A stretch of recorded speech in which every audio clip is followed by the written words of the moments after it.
In today's video, we are going to start Chapter 9 Applications of Biotechnology. Bio means life. So, modern technology use பண்ணி living organisms வச்சு யூஸ்ஃபுல்லான ப்ராடக்ட்ஸை produce பண்ணுறது தான் applications of biotechnology. It involves the methods of genetic engineering, which involves manipulation of DNA. So, living ஆர்கானிசம்ஸோடைய டிஎன்ஏவை alter பண்ணி யூஸ்ஃபுல்லான ப்ராடக்ட்ஸ் உருவாக்குறது தான் பயோடெக்னாலஜி மெத்தட். டிஎன்ஏவோட ஃபங்க்ஷன் நம்ம பார்த்துருப்போம். Gene is responsible for the expression of protein.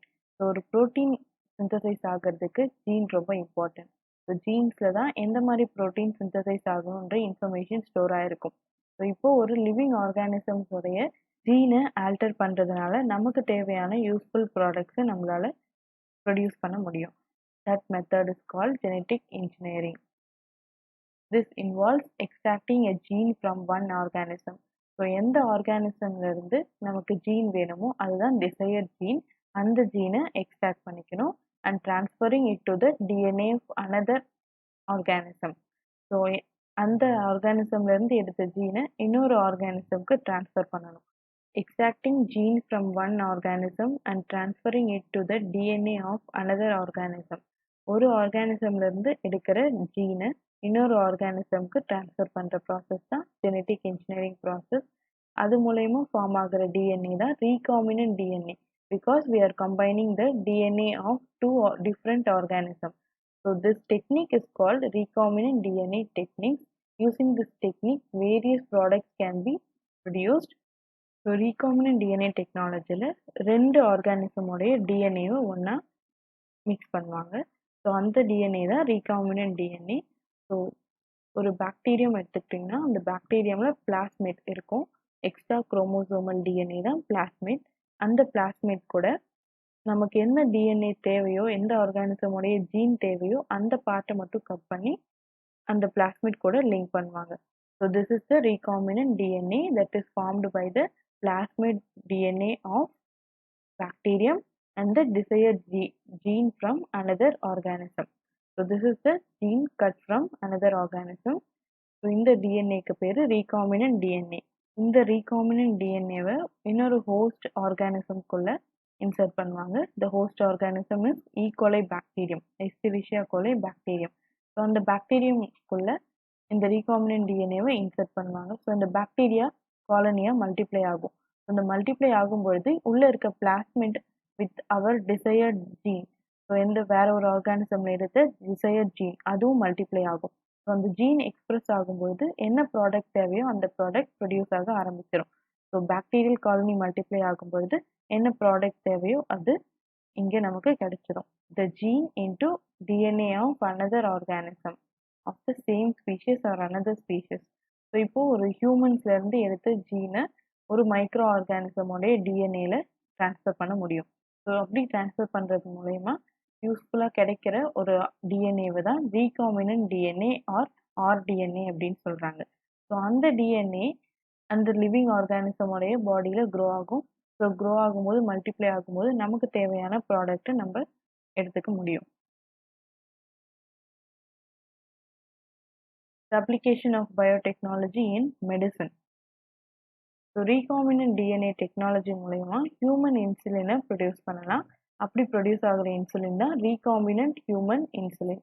இன்சுலினை எப்படி மைக்ரோ ஆர்கானிசம்ஸ் யூஸ் பண்ணி ரீகாமினன்ட் டிஎன்ஏ டெக்னாலஜி மூலயமா ப்ரொடியூஸ் பண்ணுறாங்கன்னு பார்க்கலாம். Before that let's see the basic concept of insulin. So insulin is synthesized by beta cells of islets of Langerhans in the pancreas. So insulin is an hormone which controls the glucose level in our blood. So நம்ம பாடியில் இருக்க glucose லெவலை பிளட்டில் maintain பண்ணுறது, கண்ட்ரோலில் வச்சுருக்கிறது இந்த insulin ஹார்மோனுடைய function. This insulin hormone is synthesised from pancreas. So duodenum பக்கத்தில் இருக்க ஒரு ஆர்கன் தான் pancreas. So this is a leaf like structure.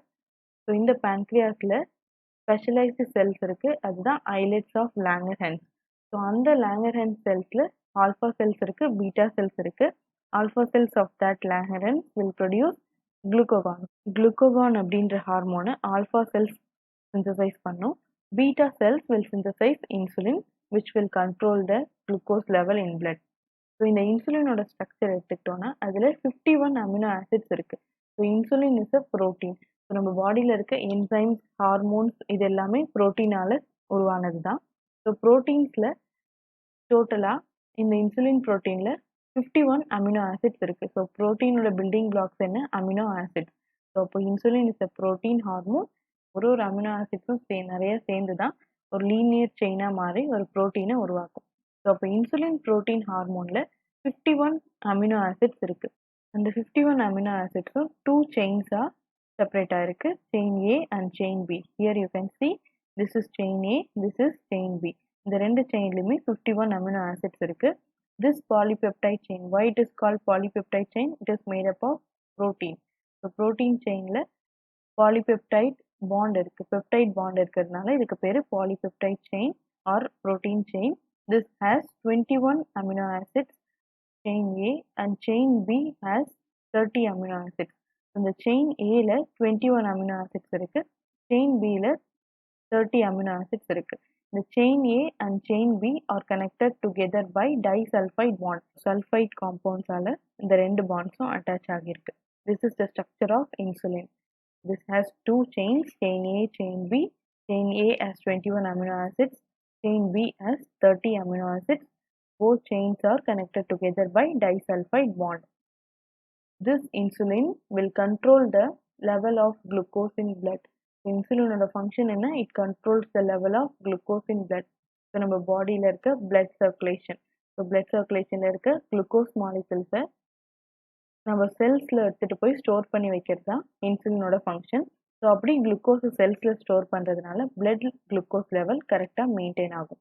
It facilitates the cellular uptake and utilisation of glucose for the release of energy. So insulin ஹார்மோனோட function என்னன்னா it facilitates the cellular uptake of glucose. So பிளட்ல இருக்க குளுக்கோஸை cell absorb பண்ணிக்கிறதுக்கு insulin function ஆகுது. So insulin போயிட்டு செல்க்கு instruction கொடுக்கும். ஸோ அதனால this cells will uptake the glucose. The deficiency of this insulin hormone will cause diabetes mellitus. So diabetes வர்றதுக்கான main reason deficiency of insulin hormone. So insulin hormone இல்லாததுனால glucose level பிளட்ல rise ஆகிடும். So செல்ஸால் குளுக்கோஸை observe பண்ணிக்க முடியாது, உள்ள intake பண்ணிக்க முடியாது. ஸோ அதனால் குளுக்கோஸ் லெவல் பிளட்ல ரைஸ் ஆகும். That will lead to diabetes mellitus. This is the increased blood glucose concentration in the blood. So this condition is called diabetes mellitus. So this mellitus disease can be treated by insulin dependence. So insulin ஆர்டிஃபிஷியலாக நம்ம supply பண்ணும்பொழுது பாடியில் பிளட்ல இருக்க glucose level maintain ஆகும். Diabetes mellitus டிசீஸை treat பண்ணுறதுக்கு இன்சுலினை ஆர்டிஃபிஷியலாக inject பண்ணாங்க. So கவுஸோடைய பேன்க்ரியாஸ்ல இருந்தும் பிக்ஸோட பேன்க்ரியாஸ்ல இருந்தும் இன்சுலினை எக்ஸ்ட்ராக்ட் பண்ணி அதை டயபெட்டிக் பேஷண்ட்ஸ்க்கு கொடுத்துட்டு வந்தாங்க, இன்ஜெக்ட் பண்ணிட்டு வந்தாங்க. But due to minor differences in the structure of insulin, so animal இன்சுலினில் இருக்கிறதுக்கும் ஹியூமன் இன்சுலினுக்கும் நிறைய டிஃப்ரென்சஸ் இருந்துச்சு. ஸோ அந்த டிஃப்ரென்ஸ்னால many diabetic patients developed allergic reaction. So அது சில பேருக்கு ஒத்துக்காமல் இருந்தது. ஸோ அதனால் ஹியூமன் இன்சுலின் மாதிரியே இன்சுலின் ஸ்ட்ரக்சரை டிசைன் பண்ணுறதுக்கு ஜெனட்டிக் இன்ஜினியரிங் மெத்தட்ஸ் வச்சு ப்ரொடியூஸ் பண்ணாங்க. That is the genetically engineered insulin. So இன்சுலினை ஆர்டிஃபிஷியலாக சிந்தசைஸ் பண்ணுறதுக்காக ரீகாம்பினன்ட் டிஎன்ஏ டெக்னாலஜி மெத்தடை யூஸ் பண்ணாங்க இந்த 1970. ஸோ இந்த பீரியட்லேருந்து ரீகாம்பினன்ட் டிஎன்ஏ யூஸ் பண்ணி இன்சுலின் ப்ரொடியூஸ் பண்ணாங்க. This technique involves the insertion of human insulin gene on the plasmid of E coli. So recombinant DNA டெக்னாலஜியில் பேசிக்ஸ் என்ன? Gene it's extracted from one organism and transferred to another organism. So human insulin ஜீனை human பாடியிலேருந்து extract பண்ணிட்டு pancreas செல்ஸில் இருக்க இன்சுலினை produce பண்ணுற ஜீனை எக்ஸ்ட்ராக்ட் பண்ணாங்க. அந்த ஜீனை ஈகோலை பாக்டீரியமோட பிளாஸ்மிட் கூட லிங்க் பண்ணாங்க. ஸோ அப்படி கிடைக்கிற டிஎன்ஏ தான் ரீகாம்பினன்ட் டிஎன்ஏ. ஸோ அந்த டிஎன்ஏவை ஒரு ஹோஸ்ட் ஆர்கானிசம்குள்ளே விடும் பொழுது அந்த ஹோஸ்ட் ஆர்கானிசம் மல்டிப்ளை ஆகி டிசையர்ட் ப்ராடக்டை கொடுக்கும். The desired product is insulin. Here you can see, so this is the production of human insulin using recombinant DNA technique. So இந்த மெத்தட்ல human pancreatic cellsல இருந்து இன்சுலினை ப்ரொடியூஸ் பண்ற ஜீனை கட் பண்ணி எடுக்கிறாங்க. So this is the desired gene. Next, இந்த எடுத்த ஜீனை இன்னொரு ஆர்கானிசமோட DNA கூட லிங்க் பண்றாங்க. That organism is the E. coli bacterium. So இந்த பாக்டீரியம்ல எக்ஸ்ட்ரா குரோமோசோமல் DNA இருக்கும், அதுதான் plasmid. So this plasmid DNA is extracted out.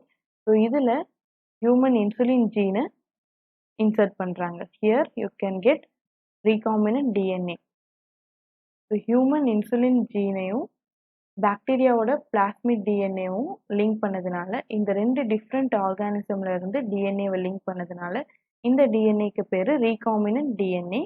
Again, this recombinant DNA is inserted into the host organism, that is E. coli bacterium. So another E. coli bacterium குள்ள இந்த recombinant DNA-வை insert பண்றாங்க. So insert பண்ணும்பொழுது அந்த E. coli bacterium multiply ஆகும், நிறைய bacterias produce ஆகும். So bacterias produce ஆகும்பொழுது அது உள்ள இருக்க plasmid DNA, that is recombinant DNA will also multiply. So அப்படி மல்டிப்ளை ஆச்சுன்னா அந்த ஜீன் எக்ஸ்பிரஸ் ஆகும். ஜீன் எக்ஸ்பிரஸ் ஆகும்போது நமக்கு தேவையான டிசையர்ட் ப்ராடக்ட் கிடைக்கும். ஸோ இன்சுலின் ப்ரொடியூஸ் பண்ணுற ஜீனை நம்ம இதில் இன்சர்ட் பண்ணியிருக்கிறதுனால இன்சுலின் நமக்கு ப்ரொடியூஸ் ஆக ஆரம்பிக்கும். ஸோ அந்த இன்சுலினை எக்ஸ்ட்ராக்ட் பண்ணி மெடிசினல் யூசஸ்க்கு யூஸ் பண்ணுறாங்க. That insulin is called as Humulin. So human insulin was marketed under the trade name Humulin. So Humulin அப்படின்ற நேமில் இந்த ஆர்டிஃபிஷியல் ரீகாம்பினன்ட் டிஎன்ஏ டெக்னாலஜியில் யூஸ் பண்ண இன்சுலினை டயபெட்டிக் பேஷண்ட்ஸ்க்கு கொடுக்குறாங்க.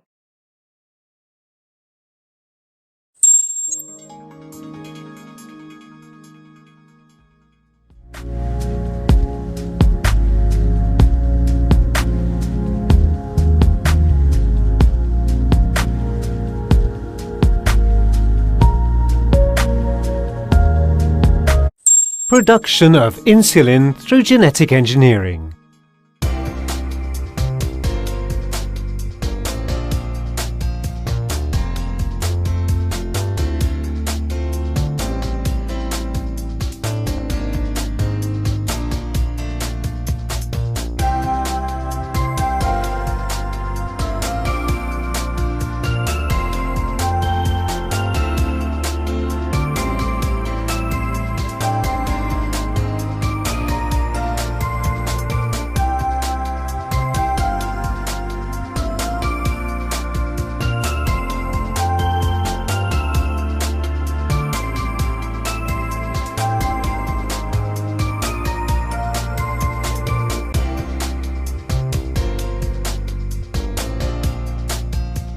DNA molecule is a complex structure with histone proteins.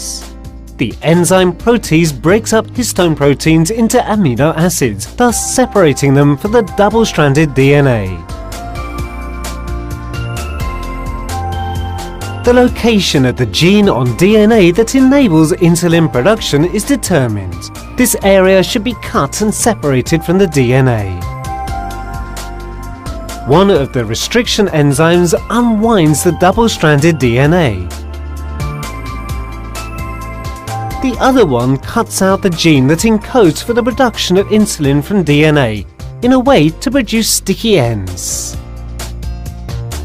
This piece is attached to the previously cut bacterium plasmid by an enzyme with the help of DNA ligase, and thus recombinant plasmid is produced. This recombinant plasmid that now carries the insulin is then transferred to Escherichia coli bacterium. The bacterium multiplies by binary fission repeatedly. All of the bacteria produced carry the gene that is responsible for the production of insulin.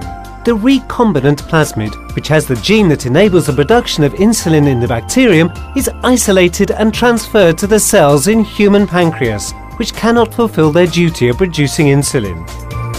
After this procedure, the cells with transferred genes start producing insulin again. Hence, diabetes patients are treated.